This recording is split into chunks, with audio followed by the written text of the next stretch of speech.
After selling my company for $42 million, I thought I was celebrating with my family. At the most upscale restaurant in Arlington, the head of security tapped me on the shoulder and said, "Your sister just spiked your drink." So I quietly slipped out, taking the evidence with me. There are moments in life when betrayal hits you so hard, it steals your breath, not with pain, but with a cold, terrifying shock. I thought I was celebrating a huge win with family, but I was actually walking into a meticulously planned ambush, orchestrated by the people I loved most. So, I'm Haley, 35, captain in the U.S. Army, Military Police Corps. After years of deployments and building a private security consulting firm on the side, I'd finally done it, sold my share for a cool $42 million.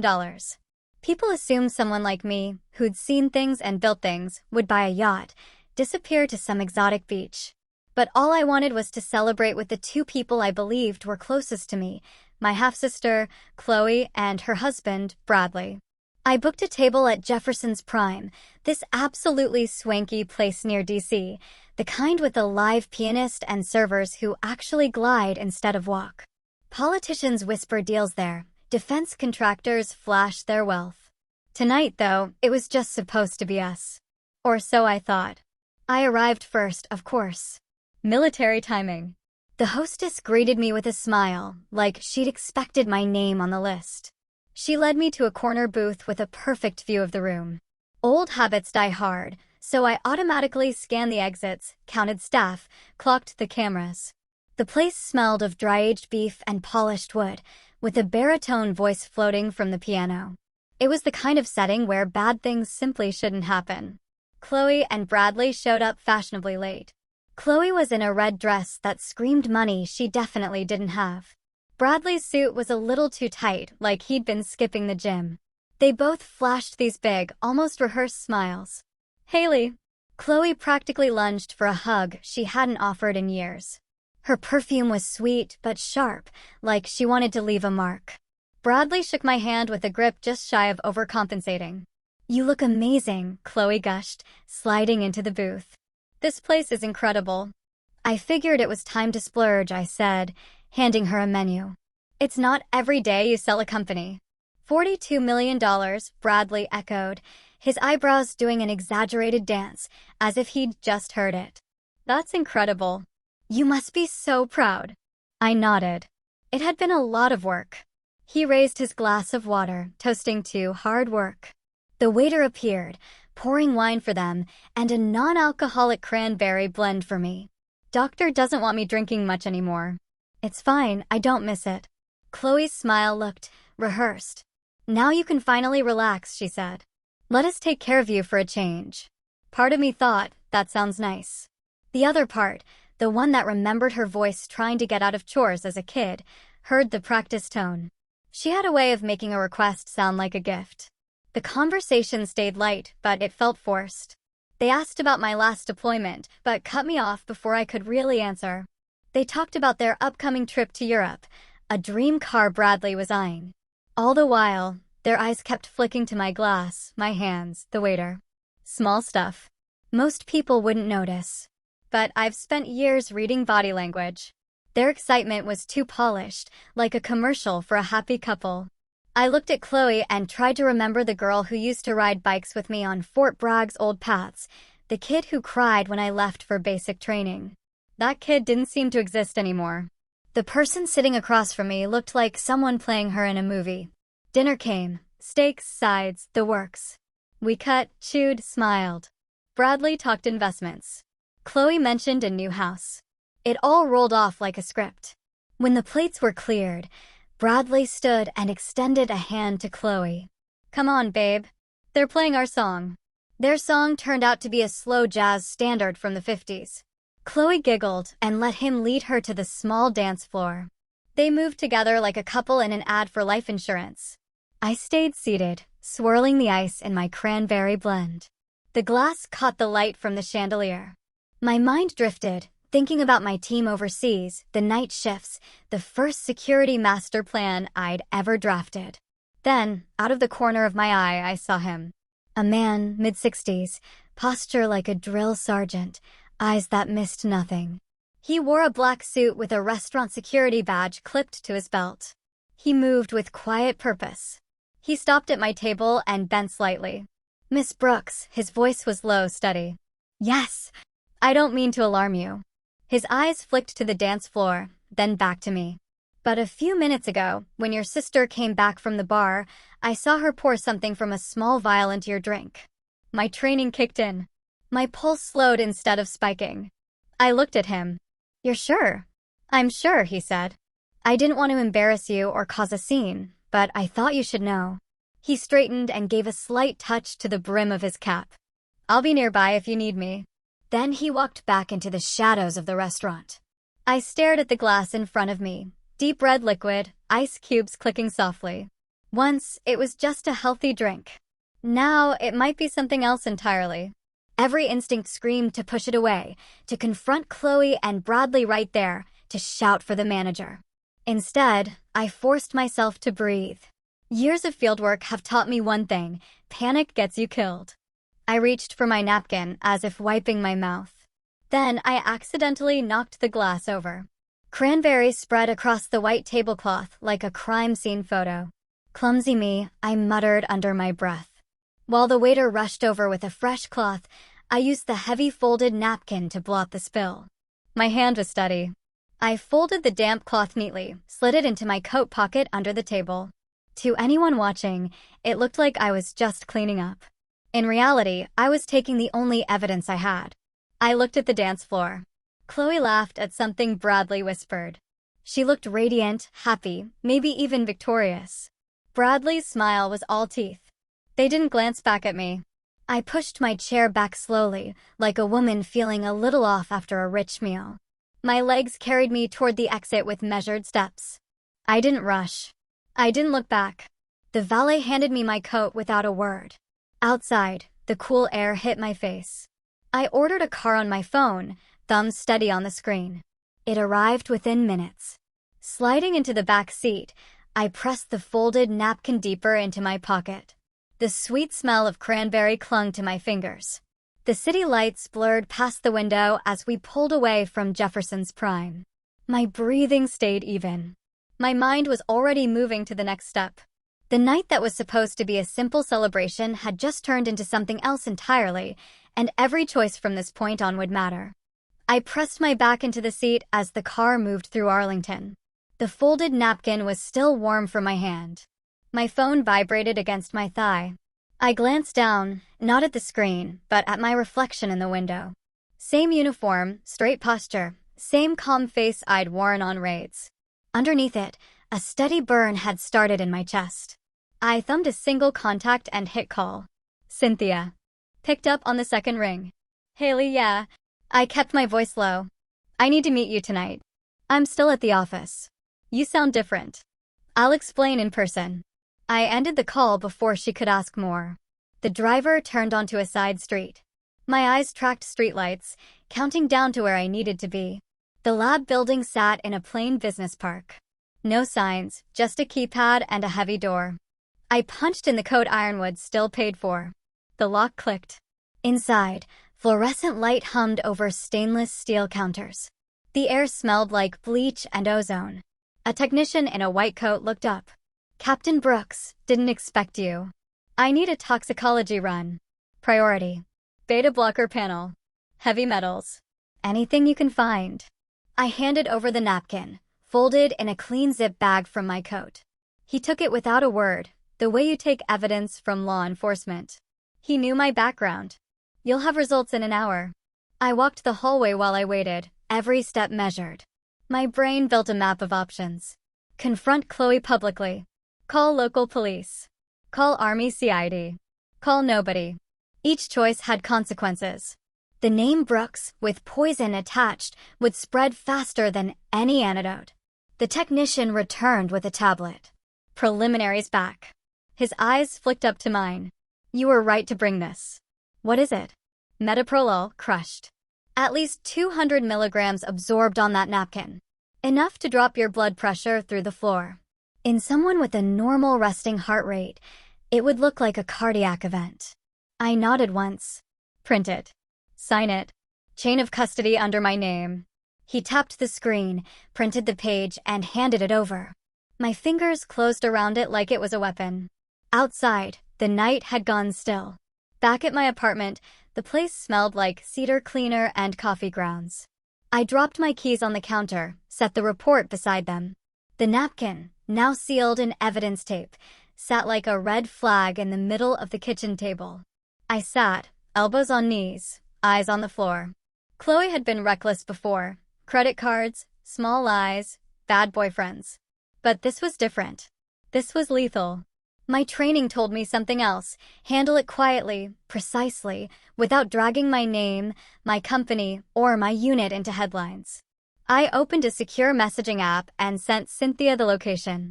She arrived 20 minutes later, still in her office suit, heels clicking across my tile. "What the hell happened?" she asked. I slid the report toward her. Beta blocker. Enough to kill me. She scanned it, lips tightening. She did this. She or Bradley. The guards saw her. I don't know if he was involved too. Cynthia leaned against the counter, arms folded. We go to the police. We hand over the report, the napkin. Let them handle it. And every news outlet gets a headline about an army captain poisoned by her sister, I said. Try explaining to the Pentagon why your security company's founder made herself a target inside a steakhouse. We lose control the moment we go public. She exhaled. Then what? We investigate quietly. We find out why. We collect everything. Then we decide. Cynthia's eyes narrowed, assessing me the way she did juries. You're serious. I'm alive because a stranger warned me. That buys us time. We use it. She nodded slowly. I can pull some strings. Former bureau people owe me favors. Background checks. Financials, digital forensics. Do it, I said. She straightened, already scrolling through contacts. We'll need everything on Chloe and Bradley. Accounts, debts, communications. If they're desperate enough to try this, there's a trail. I know there is. Cynthia paused. Haley, are you sure you're okay? I met her eyes. I'm not shaking.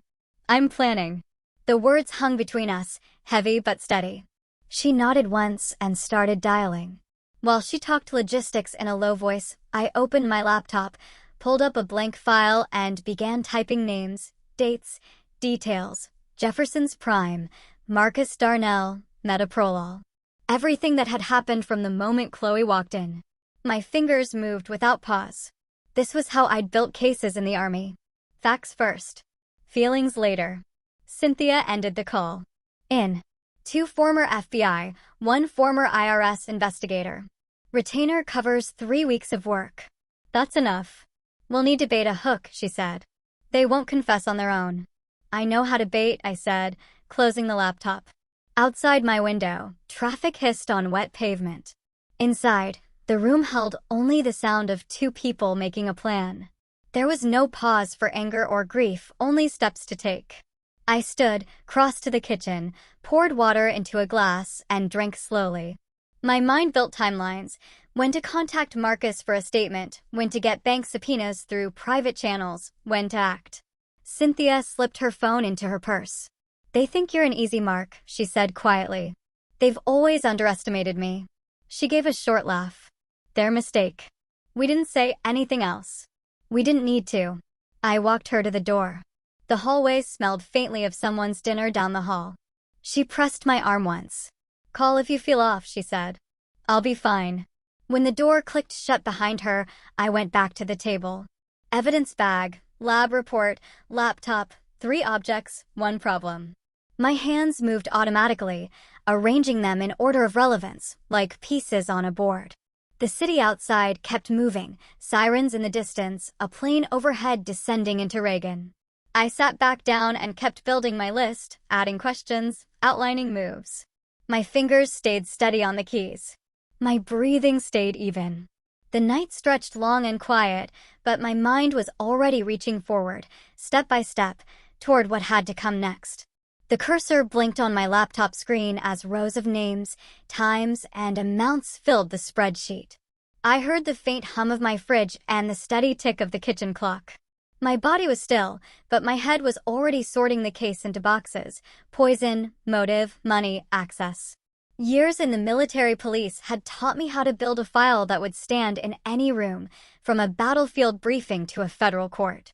I reached for my secure phone and opened a message draft to Marcus Darnell, the security guard at Jefferson's Prime. I'd pulled his name and badge number from the restaurant's website. Need to speak privately? You saw something tonight? Call me. I typed. My thumb hovered over send. I hit send. A minute later, 3 dots appeared. Then a reply, off at 0200. Can meet at coffee shop on Wilson Boulevard 0230. I put the phone down. No need to call Cynthia. She was already working her network. Instead, I opened a locked cabinet in the corner of my living room. Inside were a handful of items I hadn't needed in years: field recorder, evidence bags, small UV flashlight, nitrile gloves. All legal, all standard for someone with my background. I slipped the items into a plain black tote. The weight was familiar. My pulse stayed even. At 2:20 a.m., I slid into a booth at a 24-hour coffee shop, lit by harsh fluorescent bulbs. The smell of burnt espresso and fryer oil mixed in the air.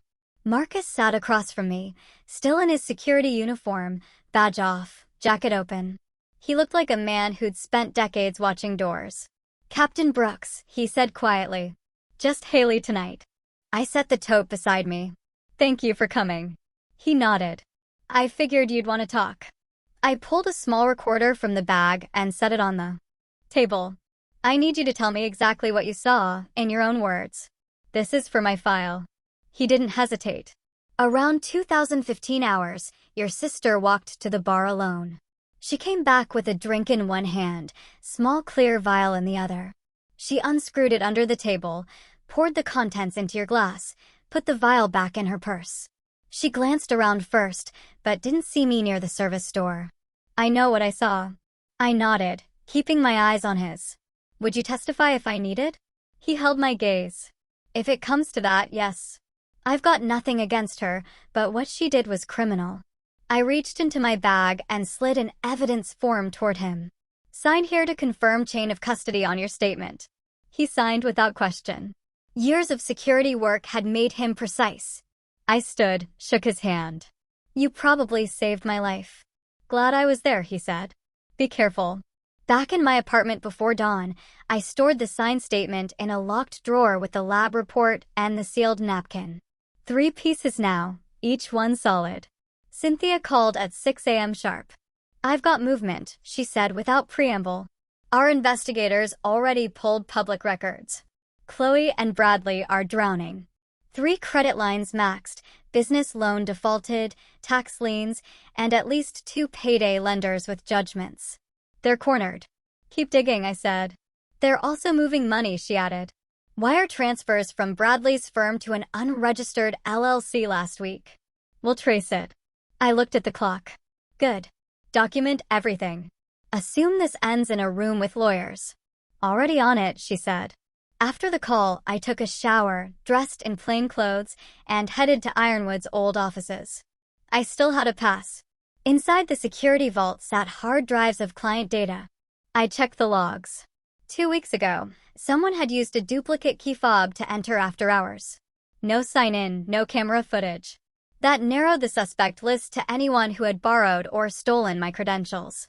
I printed the access log and slid it into my bag. Another piece.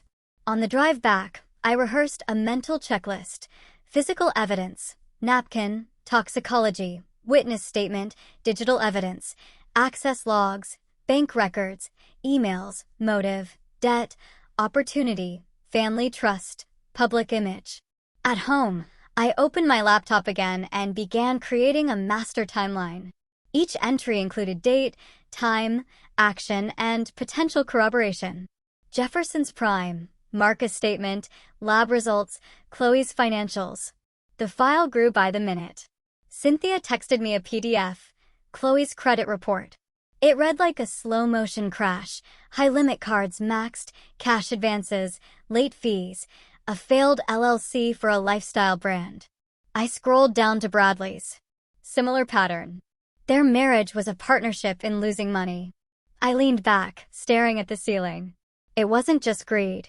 It was desperation. People who are desperate make mistakes. Mistakes leave trails. I called Cynthia. Get copies of their emails if you can. Look for anything about Ironwood clients or my medical records. Already requested, she said. One of the ex-FBI guys has a contact at their ISP. We'll have metadata soon. Good. She hesitated. You sound calm. I am, I said. Calm is how we win. I ended the call and set the phone down. The apartment was quiet except for the low hum of the fridge. On the table in front of me lay the beginnings of a case no one outside this room knew existed. I opened a new document titled Operation Clean Cut. The name wasn't for drama. It was a habit from years of writing ops plans. Every plan needs a name. I wrote, Objective, neutralize threat from Chloe and Bradley without public exposure. End state, control of narrative, preservation of assets, legal leverage secured. My fingers moved down the page. Phase 1, evidence collection. Phase 2, confirm motive. Phase 3, set controlled confrontation. Phase 4, execute leverage. Outside the window, the sky was turning pale. Morning commuters filled the street below. I kept typing dates, tasks, names. Each line, another piece sliding into place. I reached for the sealed evidence bag and turned it in my hands. The red stain inside had dried. It looked almost harmless now. I thought of Chloe's smile across the table. Bradley's raised glass. Not harmless at all. The phone buzzed again. A new text from one of Cynthia's investigators. Got something. Call ASAP. Urgent. I dialed immediately. What is it? Your sister accessed a military health database last month using a forged authorization. She downloaded your cardiac records. We have the IP, timestamp, and a copy of the forged form. I let out a slow breath. Send it secure. That's our smoking gun. It's on its way, he said. I hung up and opened my secure inbox. The file appeared within minutes. I clicked it. There it was. My name on a form I'd never signed. Authorization code faked. Download logs attached. Date stamped. Time stamped. I saved it to my external drive and backed it up to an encrypted folder. Now the case had motive, method, and means. I sat back, eyes on the screen, mind already shifting to what to do with it all. The plan had started as a reaction. Now it was turning into an operation. My breathing stayed steady. My hands stayed still on the keys. The morning light crept across the floor while I worked, but my focus didn't break. Every fact was a step. Every step moving closer to control. I closed the laptop and made a choice. There are moments when the obvious thing is also the worst thing. Call the police, hand over the napkin, file the report, let the system take its course. Simple, clean, moral. That would have satisfied a lot of people. It would have satisfied textbooks. It would also have detonated my name, my company, and my unit into news cycles I didn't trust to be accurate or kind. I walked through the options like an operations brief. Option A, go public immediately. Pros, fast law enforcement involvement, official chain of custody, possible immediate arrest if evidence held up. Cons, front page stories. Investigators trolling my past contracts. Clients getting nervous. Government offices asking awkward questions about a private security company tied to a serving captain. Option B, go quiet. Assemble private evidence. Build a sealed case. Then present it where it would do the most damage to Chloe and Bradley without ripping everything else apart. Pros, containment, control, leverage. Cons, moral hazard. Risk of mistakes. More time required. I chose containment. Make no mistake, that was a deliberate moral choice. It wasn't cowardice. It wasn't ego. It was damage control with a purpose.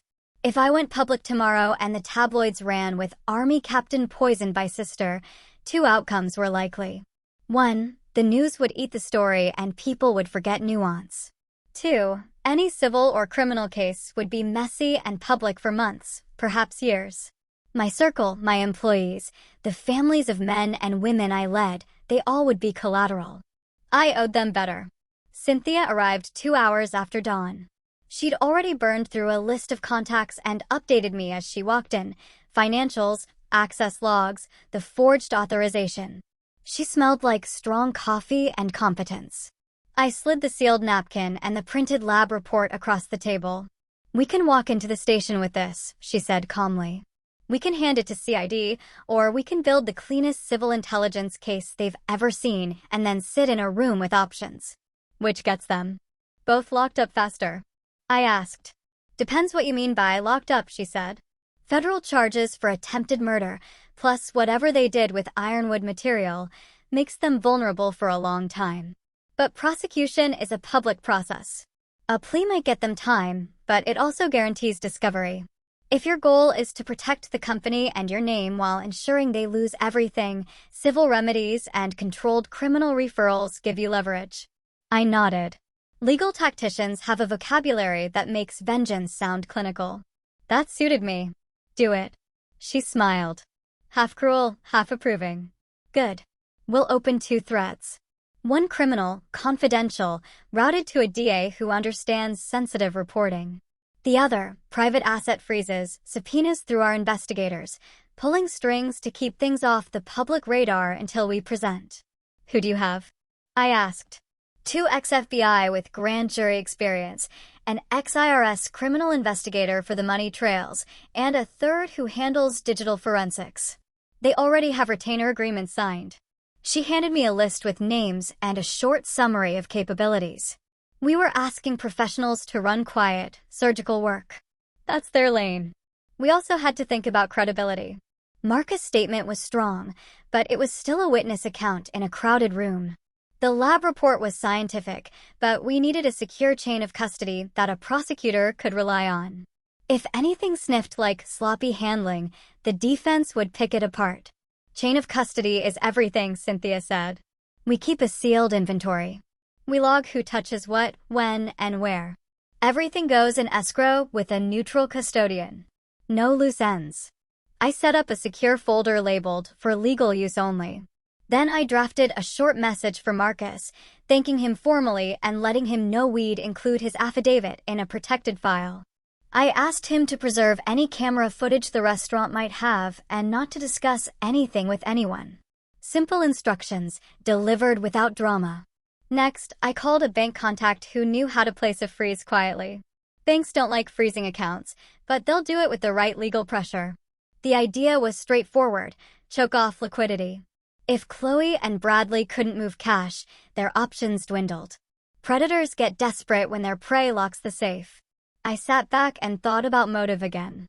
The credit reports Cynthia had sent me weren't pretty: high-interest loans, payday lenders, defaulted lines, a business loan that had gone sideways. People in that situation become transactional about risk. They imagine a quick, irreversible fix. I didn't need to psychoanalyze them beyond that. I only needed to show it to the right people with the right documents. Cynthia worked the phones. I worked the timeline. We created a non-public audit trail that could be handed to a prosecutor confidentially. The DA we preferred had handled cases with national security implications before. She had contacts inside the U.S. Attorney's Office who could coordinate a discreet preliminary review. That mattered. Publicity is its own prosecution. We also had to think about optics within the Army. I considered going to JAG, Judge Advocate General, but there's bureaucracy in every corner of the military. I owed my unit the truth eventually, but the immediate priority was containment. I briefed a trusted mentor via secure channel, an Army LTC who owed me favors and understood the cost of public spectacle. He advised patience and suggested the same DA Cynthia preferred. He didn't flinch at the idea of a private approach, legal and administrative levers in place. The next task was documentary. We had the napkin, lab report, Marcus' signed statement, the access logs showing after-hours entry, the forged medical authorization with IP stamps, and bank anomalies. But chains of evidence don't tie themselves into airtight ropes. They require precise handling. That meant I needed copies, clean, verified, time-stamped, and secure uploads to an escrow system. It meant witnesses put on record, but not in the press. It meant that when we finally presented this to Chloe and Bradley, we did so from a position of total control. We could offer them a choice with real consequences, backed by evidence that a prosecutor would find hard to ignore. We built a dossier, timeline, documents, witness statements, forensics. Each piece had a margin note about where it came from and why it mattered. My spreadsheet looked like a dossier a brigade commander would review before a mission. I felt oddly comfortable. Planning is a bomb. There were moral gray areas. How far to push? What legal pressure to apply?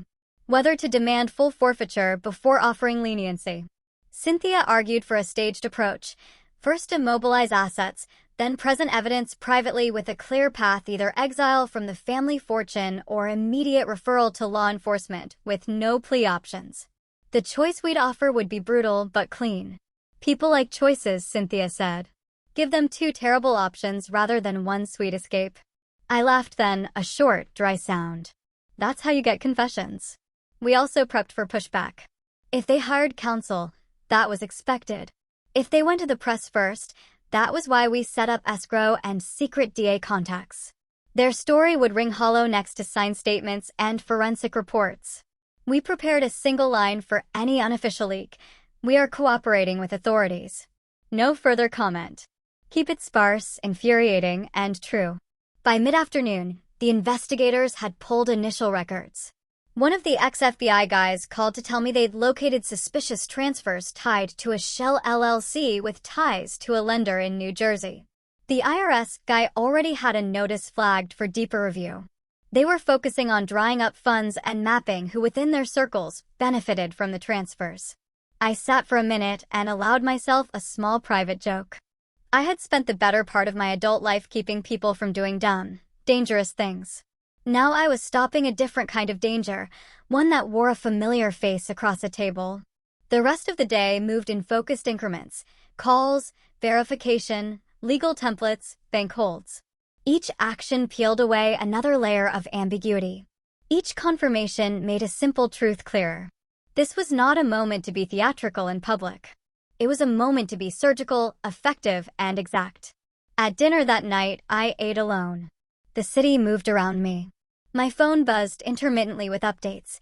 A subpoena issued, a bank freeze requested, metadata pulled. The operation had momentum. That was all I asked for, movement in the right direction. The low light of my apartment made the folders on the table look heavier than they were. The night outside was dead quiet. Inside, it was the opposite. Cynthia's phone buzzed every few minutes with updates from the investigators. Each ping was another stitch pulled from a fabric I had been pretending was still whole. She pushed a fresh set of printed summaries across to me without a word. I read the headers first: unsecured loans, second mortgage, gambling markers, jewelry pawned under an alias. Then I scanned the details. Numbers I recognized from Chloe's accounts. Bradley's signature on a hard money loan agreement. Overdue statements from private lenders whose business model wasn't exactly above board. They're drowning, Cynthia said flatly. And they've been drowning for years. It was one thing to suspect desperation. It was another to see it documented.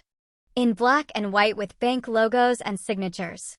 The facade they built, the curated photos, the breezy talk of new business ventures, the curated vacations, was a stage set.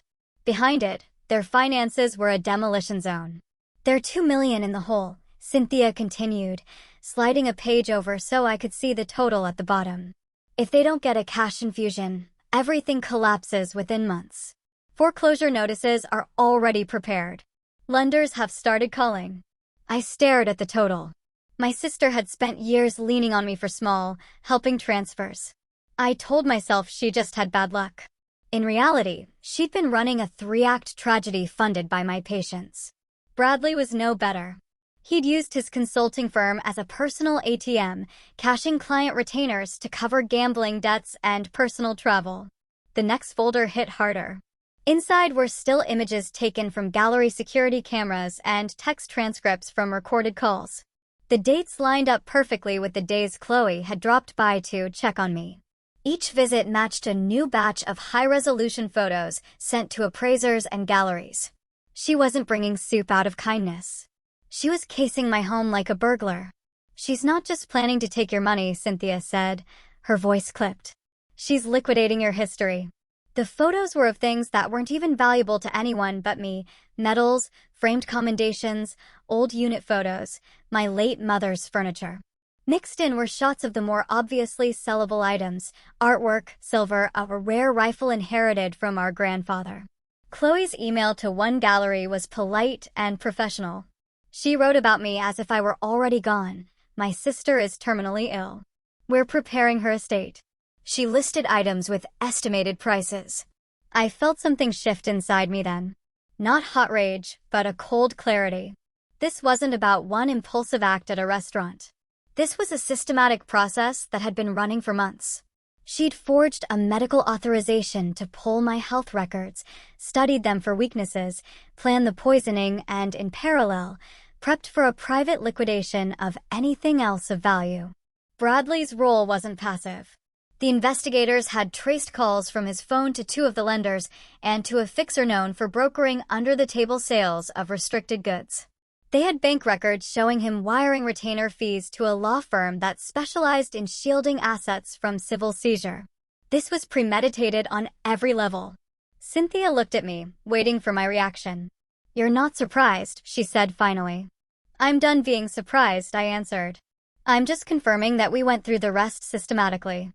House deeds, title histories, 2 vehicles leased under a shell company. A storage unit in another state containing items from my parents' house I hadn't even realized were missing. Every fact was another brick in the wall of motive. The evidence didn't read like a tabloid plot. It read like a corporate audit of a failing business: assets, liabilities, risk factors, exit strategy. My sister had turned me into a line item on her survival plan."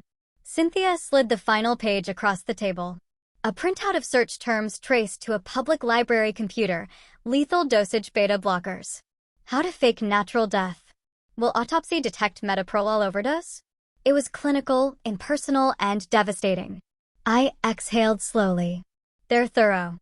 They're sloppy enough to leave a trail," Cynthia replied. "And now we have it." We sat in silence for a moment. Outside, a car passed, its tires hissing on wet pavement. Inside, the sound of the refrigerator kicking on felt like a gunshot. "Next step is presenting this to the DA quietly," she said. "But before we go that route, you need to decide what you want.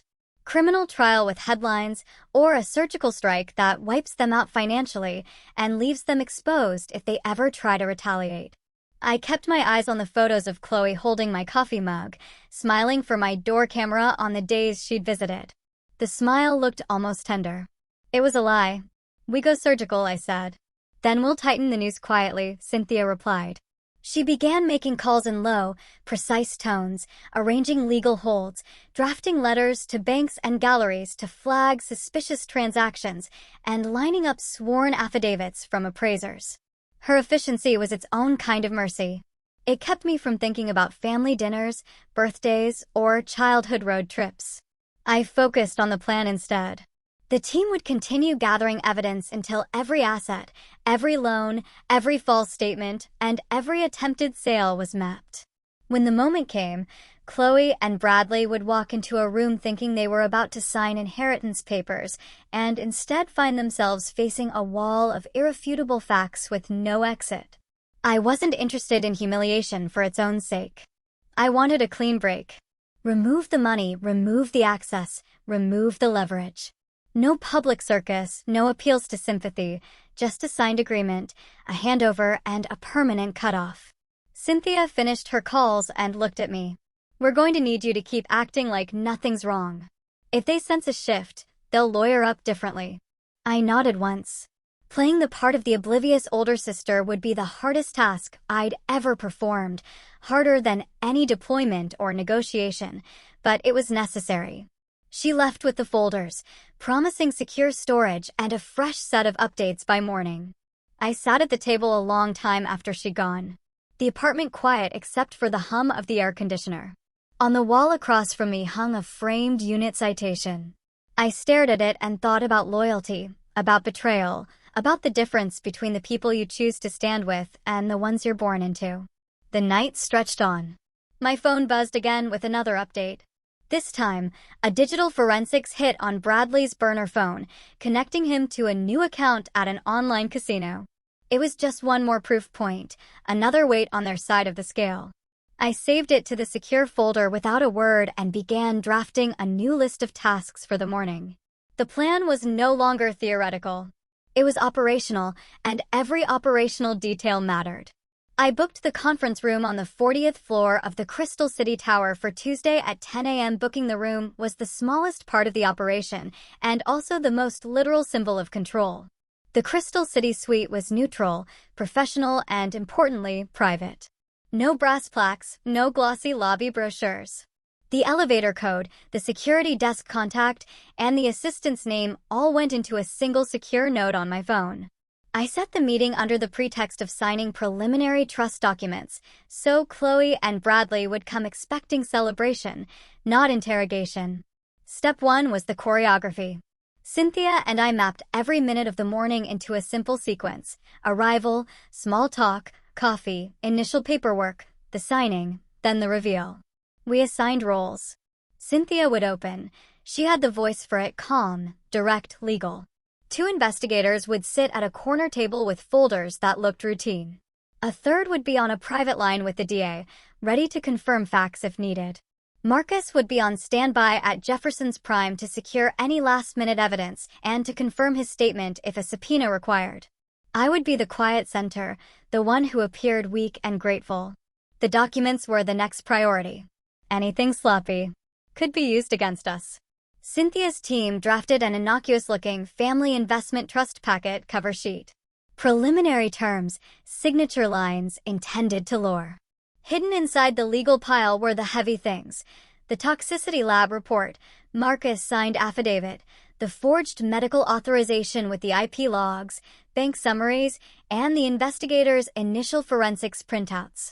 Each sensitive item had a front page with an internal reference number and a notarized chain of custody cover.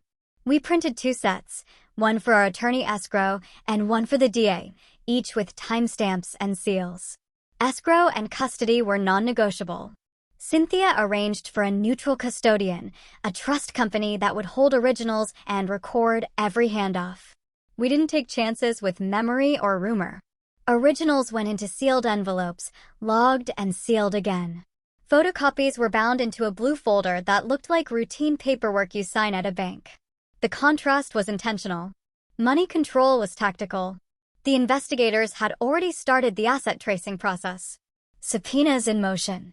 Preliminary holds requested. You can't always get a bank to freeze an account on demand, but you can build legal pressure that makes movement risky. We arranged emergency notices to be ready for filing with courts in jurisdictions where Chloe and Bradley had accounts. If they tried to siphon funds the morning of the meeting, there would be a fast path to injunctions. The point wasn't to pretend we had instant power. It was to ensure any attempt to flee would trigger immediate legal consequences. We rehearsed the script. "We'll need you both to come in around 10 o'clock, Cynthia would say on the phone to sign some preliminary trust documents. Nothing heavy, just paperwork. I practiced my tired, relieved tone for hours. Acting is part of this business. If they suspected a setup, they would call counsel or walk. The goal required them to be comfortable and convinced the prize was within reach. Technology needed rules. Phones would be off or collected on arrival. We rented a small tech lockbox used by secure meetings to hold devices. For the record, we planned to allow them 1 phone each in case someone insisted on keeping it. That would be part of the test. Bradley had a known habit of checking accounts in real time. If he reached for his phone during the meeting, an investigator's note would record the movement. The tactics were simple: limit options, increase certainty. Witnesses were positioned. Marcus would not attend the meeting. His role was the initial observer and a backup witness for the restaurant timeline. But we had 2 discreet witnesses who would sign affidavits later if a prosecutor asked. The investigators would remain visible enough to remind Chloe and Bradley that this was more than family business. Their presence would be casual, not threatening. A silent reminder that professionals were watching. We also prepared an exit path for them. An ugly but quick option. Cynthia drafted the settlement terms: sign a document relinquishing any claim to my estate, transferring any items or data taken from my home and company, surrender access keys and passwords, and agree to leave my life and my business alone forever. The alternative would be immediate referral to a DA with the materials we had ready and a civil action to strip assets. The choice was intended to be between two bad outcomes: legal ruin or financial exile. Both were enforceable. That was crucial. Cynthia asked the investigators to prepare a clear chronological presentation. No theatrics, no dramatic reveals, just facts, dates, and signed documents. The legal mind appreciates clarity. The presentation would open with the lab results and Marcus' signed statement, the most direct evidence of the attempt. Then we'd layer motive, bank records, purchase histories, the gallery communications showing attempts to liquidate items from my home, and the forged authorization that proved premeditation. Each layer built on the previous one. The defense strategy would be harder to mount when each thread connected cleanly to another. We double-checked chain of custody. The napkin, the lab report, Marcus' affidavit, and the forged authorization all had unique identifiers. We documented who handled each original and why. The investigators photographed every step of the process and timestamped the photos. Everything went into a secure digital vault with read-only access for Cynthia and her chosen DA contact. If any piece was questioned, the audit trail would show the truth. One more tactical move was to time the meeting when banks were open. If Chloe and Bradley reacted by attempting transfers, the bank would be awake and reachable for service of process. That small detail is the difference between a hurried transfer and a transaction halted by legal paperwork.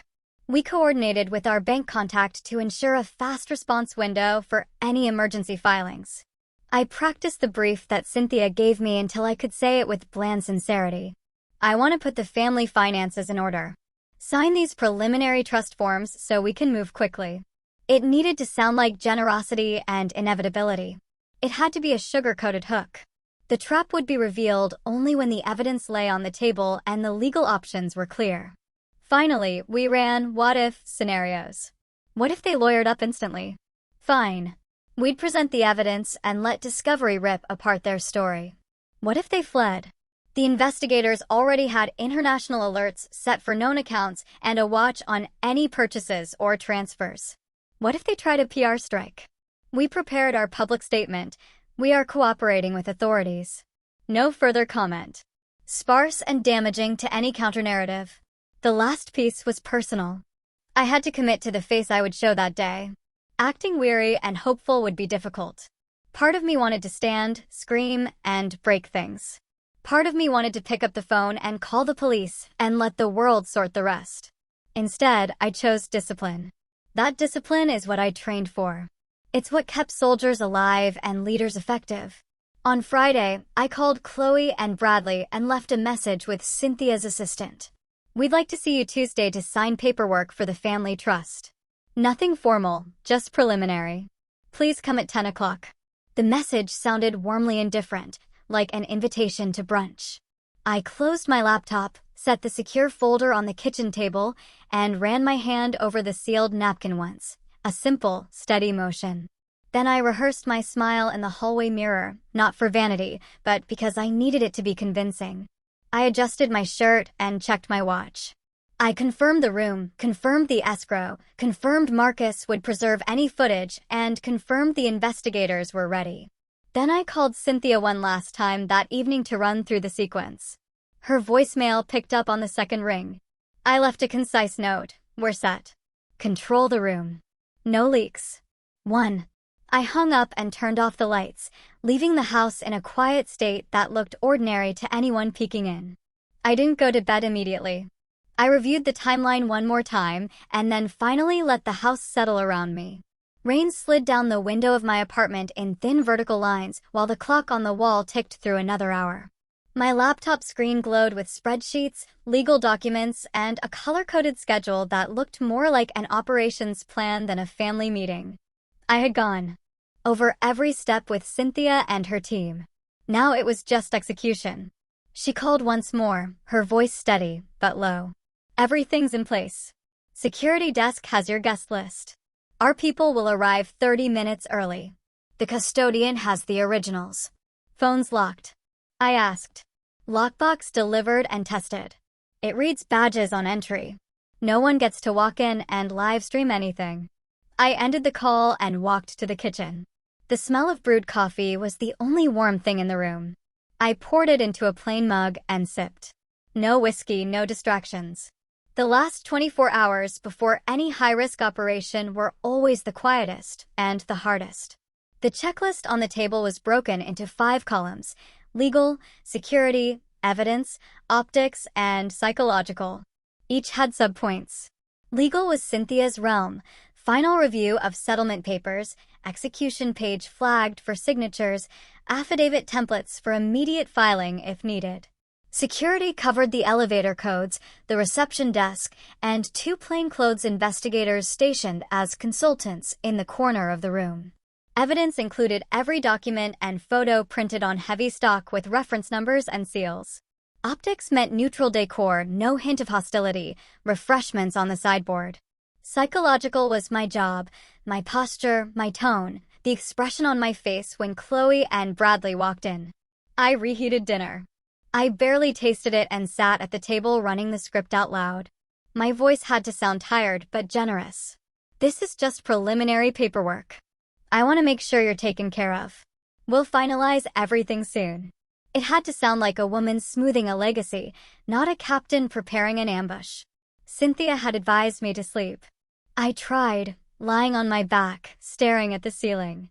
Instead of sleep, my mind sorted through contingencies. What if they refused to sign? Then we pivoted to the DA and filed everything we had. What if they walked out? The asset freezes and subpoenas were timed to go live that morning. What if they tried to bluff? The evidence spoke for itself. The rain eased near midnight. I stood at the window and looked down at the city grid. Lights glowing in the wet streets. No drama, no speeches, just planning. In another life, I would have been prepping a briefing for an early flight. The same nerves, the same discipline. At dawn, I dressed in a plain navy suit. No uniform, no ribbons, a neutral watch, simple shoes. I packed a slim briefcase with nothing personal inside, only a single copy of the invitation letter to make the setup look authentic. Everything else was already staged at the tower. By 7 a.m., I was in Cynthia's office. She was behind her desk, hair tied back, coffee in hand, eyes clear and sharp. The conference room down the hall was already prepped. Polished table, high-back chairs, a discreet pitcher of water and glasses. Along the far wall sat a neat row of blue folders. The lockbox for phones had a small sign taped to it, for your convenience during signing. Review. Ready? She asked, sliding a bullet point sheet across the desk. We went through the plan one more time. 10 o'clock arrival, warm greeting, casual tone. She would start with routine trust language, hand them the pen for the dummy form, and once their guard was down, she would slide out the evidence folders one by one. No raised voices, no accusations, just the slow, precise unveiling of facts they couldn't refute. At the point of maximum impact, she would present the 2 options: sign the settlement and walk away with nothing, or face immediate referral to the DA with a pre-assembled case file. Our investigators were already in the building. One would act as an assistant delivering additional documents, but in reality, recording timestamps of everything said and done. Another sat in the lobby watching arrivals. A third monitored Chloe and Bradley's bank accounts remotely to catch any last-minute transfers. Marcus remained on call to secure restaurant video evidence for chain of custody. I walked into the conference room and took the seat farthest from the door. From that angle, the skyline was a wall of glass and steel. I placed my hands on the table, testing how they looked. Steady, palms relaxed, no clenching. Acting the oblivious sister required stillness more than words. Cynthia tested the microphones, not for recording, but for the DA's live line if we needed immediate confirmation. She checked the lockbox for phones and the sealed envelopes one last time. Everything was symmetrical and neat. "Ready?" she asked. "Yes," I said. We fell silent. The room smelled faintly of furniture polish and coffee. Outside the window, the city moved like a grid of ants, unaware of what was about to happen high above. I reviewed my own notes one final time. Greet Chloe warmly. Shake Bradley's hand. Sit slowly as if still recovering from a health scare. Smile faintly. Let Cynthia do the talking until the moment she hands me the cue. Then stay quiet and let the evidence speak. I checked my watch. 9:15, time moved in exact, clean segments. Downstairs, the receptionist had my guest list. Security was briefed on names and IDs. The lockbox key was in Cynthia's pocket. The investigators texted updates from the lobby. Bradley checked his phone twice while waiting for coffee. Chloe seemed distracted, but cheerful, both dressed sharply. They were exactly the image they wanted to project. I took a slow breath and let it out. Everything that could be controlled was controlled. Everything else would reveal itself in the room. Cynthia looked at me from across the table. Remember, no speeches. Just let the documents do the work. I know, I said. I picked up the dummy trust folder, flipped through its blank signature pages, and placed it in front of my seat. I practiced one last line under my breath. I just want to get this done so you can move forward. It sounded ordinary, unremarkable, the perfect camouflage. The clock on the wall moved to 9:45. Outside the hallway door, the assistant began setting glasses on the sideboard. The hum of the building's air system was steady and low. I adjusted my chair a fraction of an inch, centered my hands on the table, and looked at the skyline again. My reflection stared back from the glass, unreadable. Everything was staged. The room was neutral. The plan was live. The elevator doors opened at exactly 9:59, and their reflection flickered on the polished floor before they even stepped inside the room. Chloe went first. A bright dress that looked expensive but chosen to seem respectable.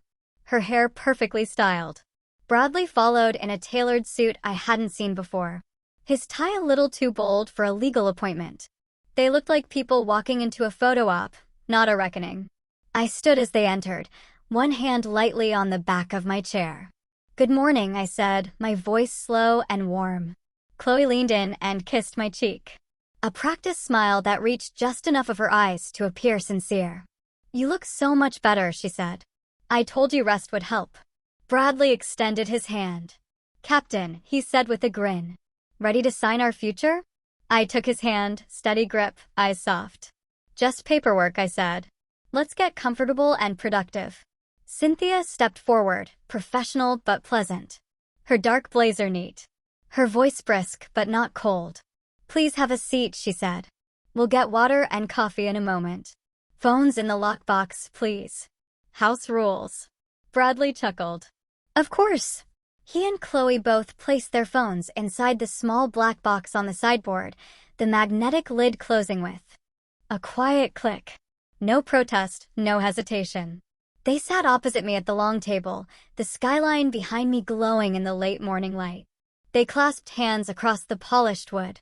Cynthia opened the dummy folder first. "Thank you for coming. As you know, Captain Brooks has asked me to prepare the preliminary documentation for a family investment trust. Nothing final today, just an overview and a few signatures so we can proceed." Bradley nodded eagerly, leaning slightly forward. Chloe glanced at me, her eyes scanning my face for weakness. I kept my expression neutral, even faintly tired. Cynthia spoke evenly, flipping pages as she went. "This is the draft charter for the Brooks Family Trust. It lays out general terms, beneficiaries, and administrative powers. Standard language at this stage. We'll need your signatures on these acknowledgement pages to move forward." She slid a pen toward Bradley, who took it with a small smile. "Exciting day," he said. Chloe squeezed his hand and took the pen second. "We're honored," she murmured. Cynthia let them sign the blank acknowledgement pages without comment. Then she placed the pen aside and adjusted the stack of blue folders in front of her, aligning the edges with deliberate precision. "Before we proceed further," she said, her tone shifting just enough to command attention. "There are some preliminary items we're required to address under Virginia law when creating a trust of this magnitude." "Oh." Bradley's smile faltered a hair. "Preliminary items?" "Yes," Cynthia said. She opened the first blue folder and slid a single document across the table to them. The sound of paper on wood was louder than it should have been. "This is a toxicology report from a certified private laboratory. It concerns a sample collected from Captain Brooks's table at Jefferson's Prime on the evening of August 14th. Chloe blinked. "What?" Bradley frowned and looked down at the paper. The summary at the top was clear and direct. Metoprolol, crushed, at a concentration 25 times the therapeutic dose. A clinical note describing the near certainty of fatal myocardial infarction in a patient with documented cardiac history. Cynthia's voice didn't change. The sample was sealed, transported, and tested under documented chain of custody. The lab director and the collecting witness have both signed affidavits. Chloe's mouth opened, but no sound came out. Bradley kept staring at the paper, his thumb rubbing the edge of the page as if the words might change under his touch. Cynthia opened the second blue folder and slid another document beside the first. This is a consolidated financial report prepared by independent investigators. It summarizes 2 delinquent mortgages, multiple high-interest loans, and a combined unsecured debt exceeding $2 million. It also notes attempts to secure additional credit in the past 90 days. Chloe pulled her hand from Bradley's and sat back slightly, her face pale now. "I don't understand," she whispered. Cynthia continued without looking up. She opened the third folder and placed printouts of gallery emails on the table. These are communications sent from your devices to various art galleries and private brokers. They describe Captain Brooks as terminally ill and list items from her home for private sale, including personal effects and restricted memorabilia. The images attached to these emails were taken surreptitiously during visits to her residence.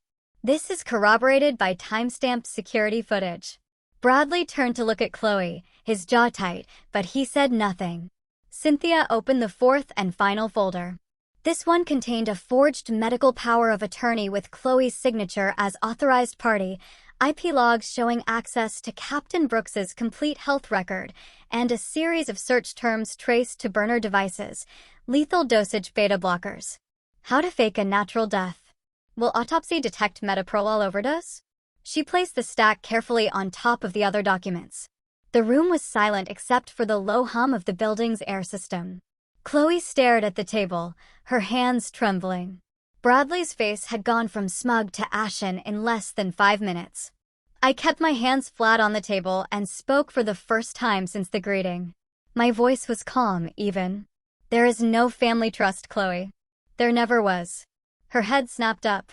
"What are you?" Cynthia cut her off gently but firmly.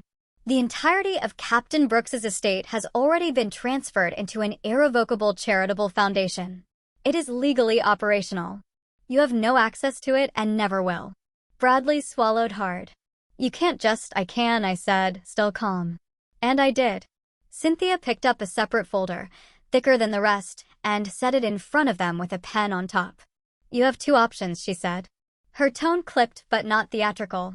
"Option 1. This evidence in its entirety is delivered to the district attorney's office before noon today, accompanied by sworn affidavits. You will both be charged with conspiracy, fraud, and attempted murder. The case file is ready, and the DA is expecting it." She gestured to the pile of evidence. "Option 2. You sign this agreement immediately. You relinquish any and all claims to Captain Brooks's estate, surrender any property or items taken from her home or company, and agree to have no further contact with her or her affairs. In return, she will not press charges at this time. The evidence will remain in escrow, to be delivered to the authorities only if you violate the agreement." She folded her hands on the table and looked at them steadily. "Take a moment to decide."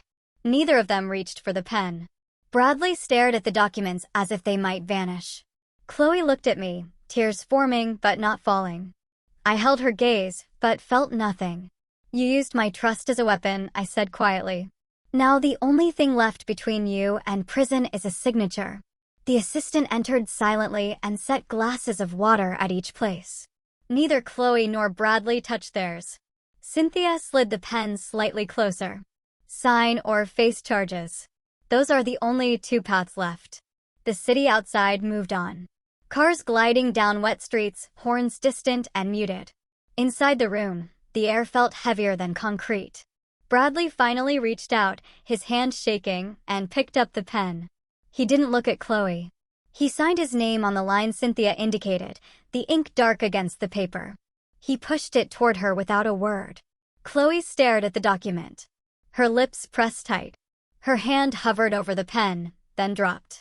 She picked it up slowly, tears blurring the page, and signed beneath Bradley's name. The ink smudged where her fingers touched it.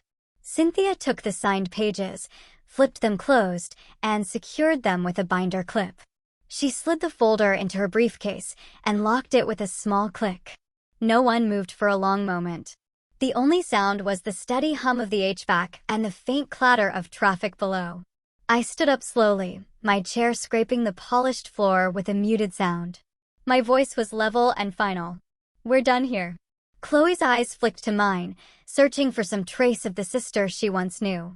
Bradley stared at the table as if it might open and swallow him. Neither spoke. Cynthia rose as well, her expression unreadable. She gestured toward the door. The assistant opened it without a word. Chloe and Bradley stood, moving stiffly, and walked out past the silent investigators in the corner. The lockbox clicked as they retrieved their phones.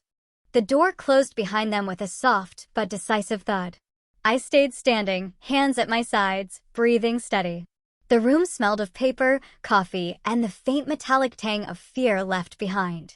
Outside the window, the skyline was still bright and indifferent. Inside, every piece was finally where it needed to be. The conference room door had barely clicked shut when I exhaled, a slow, measured breath that felt like it had been held for months. Cynthia was already moving, gathering the folders with gloved hands, placing them into 2 hard-sided cases with numbered seals. Each case had a matching tamper-evident tag.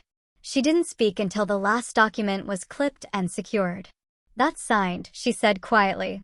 "Escrow is active now. They're out of your life legally, until they try to violate it," I said. She met my eyes. "If they do, we refer the entire file. The DA will handle it. That's not your burden anymore." I nodded once. The relief wasn't joy. It was structural, like a weight removed from a rucksack after a march. My spine straightened. My hands felt steady again. All the training about operations, evidence, and containment had led to this moment. The investigators stood from their corner seats. One of them handed me a small flash drive in a sealed pouch. Chain of custody video. We recorded the entire meeting for our own record. 2 angles, time-stamped. "Good," I said. "Stored off-site, secure encryption." He nodded and left with the others, each carrying their assigned cases and drives. Within minutes, the room was empty except for me and Cynthia. The table looked like any other boardroom table again. Polished, bare, anonymous. We walked out together. The elevator hummed softly as it descended. On the street, cars moved in the normal rhythm of late morning. No one glancing at us. No headlines scrolling across the sky. I slipped my hands into my pockets and felt the edge of my watch, the only personal thing I'd worn all day. Cynthia hailed a cab, but I shook my head. "I'll walk." "Haley," she began. "I need air." She squeezed my shoulder briefly. "We did exactly what we planned. Everything's documented. You're protected. Go home and breathe." I gave her a faint smile and started down the sidewalk. The day was bright and windless. My footsteps on the pavement sounded louder than they should have. I passed a food truck, the smell of grilled onions cutting through the city's exhaust. Ordinary life continued without pause. By the time I reached my apartment, my body had moved into post-operation mode. Cataloging, storing, clearing space. I hung my jacket, washed my hands, and opened the secure cabinet one last time. Inside, the duplicate set of evidence sat untouched. I checked the seals, confirmed the tags, then locked it again. The keys went into a small lockbox that required both a code and a fingerprint. Then I sat at my kitchen table and dialed Marcus. He answered on the first ring. "Everything go okay?" "It's handled," I said simply. "Thank you for your help." "You don't need to thank me," he said. I saw what I saw. People like that, they always think nobody's watching. "They'll be watched now," I said. He hesitated. "You good?" "I'm upright," I said. "That's enough for today."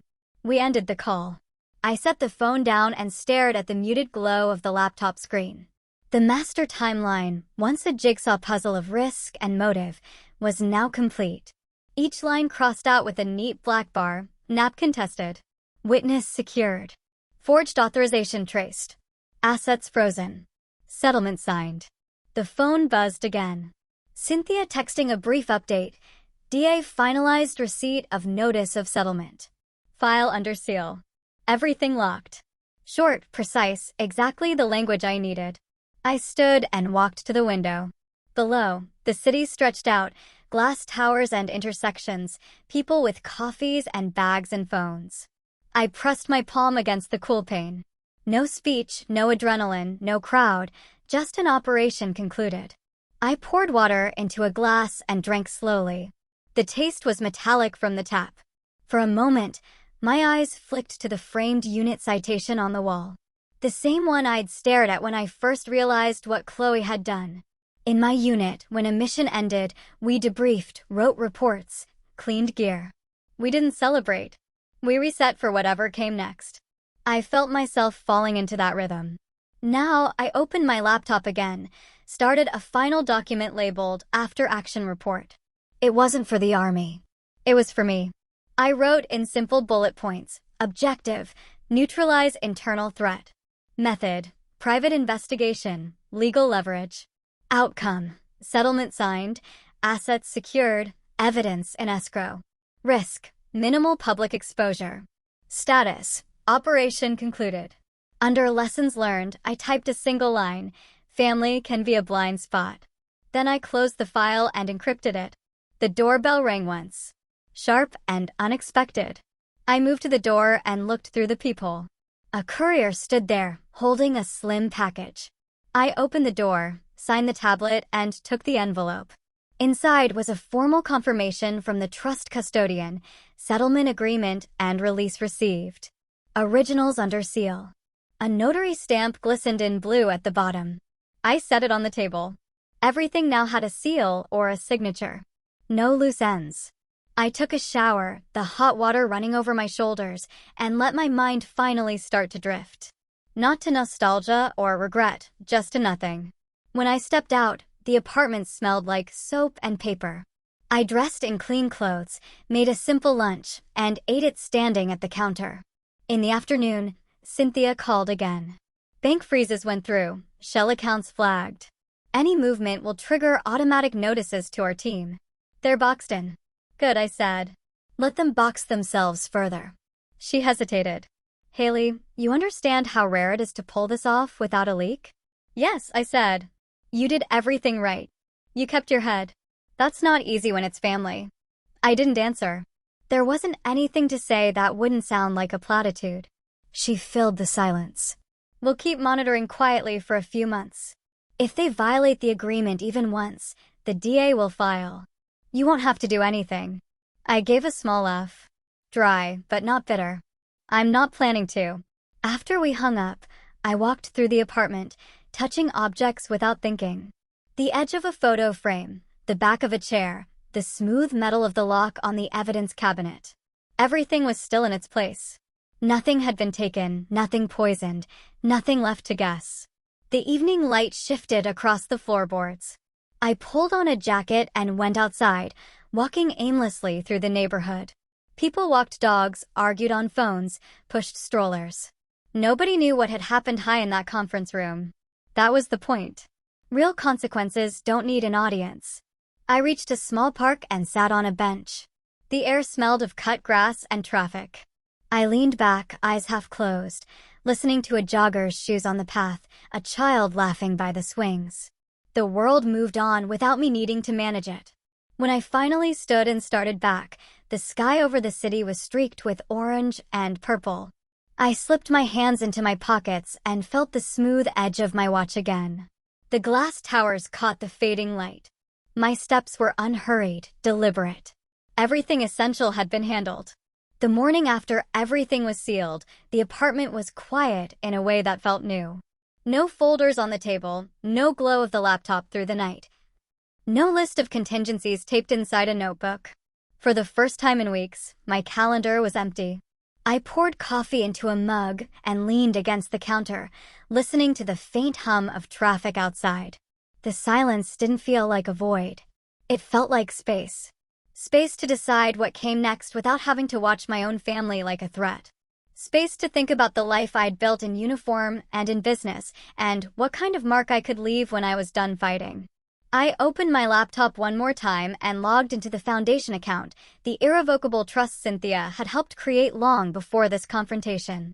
The Alicia Hayes Foundation's homepage loaded, the logo simple and unadorned. Under programs were the initiatives I'd pushed for: grants for female veterans transitioning out of active duty, a PTSD K-9 program pairing trained dogs with combat veterans, and a scholarship fund for military families studying criminal justice. Each line item had a status update, a dollar amount, a photo of someone already helped. I scrolled through the numbers.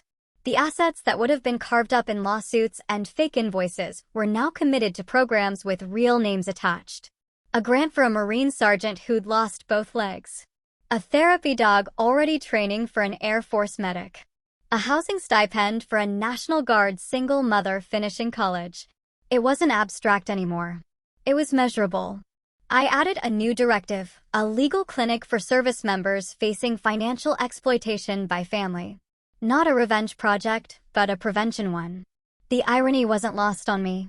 I'd spent months building a case against my own sister. Now I could build a shield for others before they got that far. The Foundation's board, mostly women I'd served with, plus a few civilians with legal expertise, had been briefed on what happened. They didn't know names or details, but they knew enough to understand the urgency. They'd approved an emergency allocation for victim support services and greenlit my proposal to fund investigative training for military spouses and veterans entering private security. It was a way to channel anger into structure. Cynthia called mid-morning. Her voice was softer now, almost casual. Everything's holding. Banks confirmed the freezes.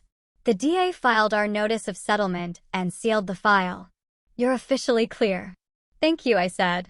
You don't need to thank me. You did the hard part.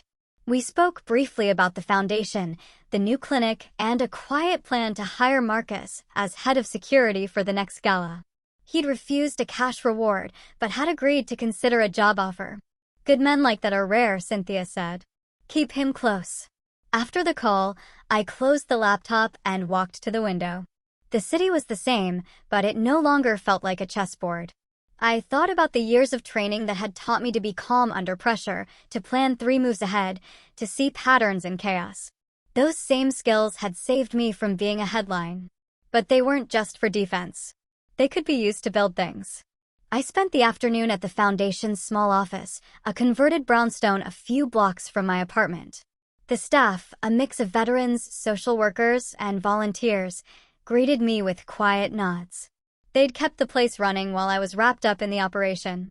I met with the program director about expanding the PTSD K-9 program into 3 more states. We discussed grant applications, vetting criteria, and a pilot program with the VA. It was the kind of detail work that had always calmed me, like field stripping a rifle or checking a perimeter.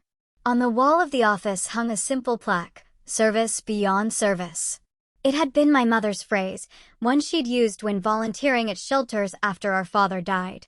I traced the words lightly with my fingers before going back to my desk. Late in the day, Marcus stopped by in plain clothes.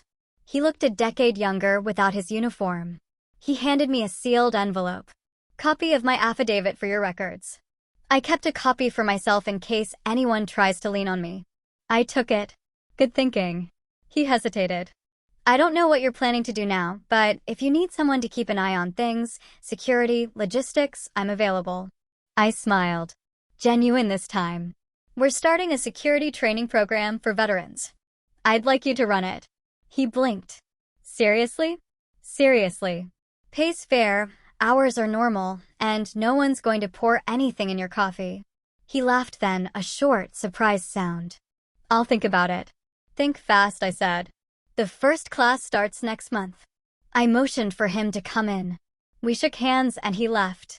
I set the affidavit in the Foundation safe, logged its receipt, and closed the door. Everything now had its place.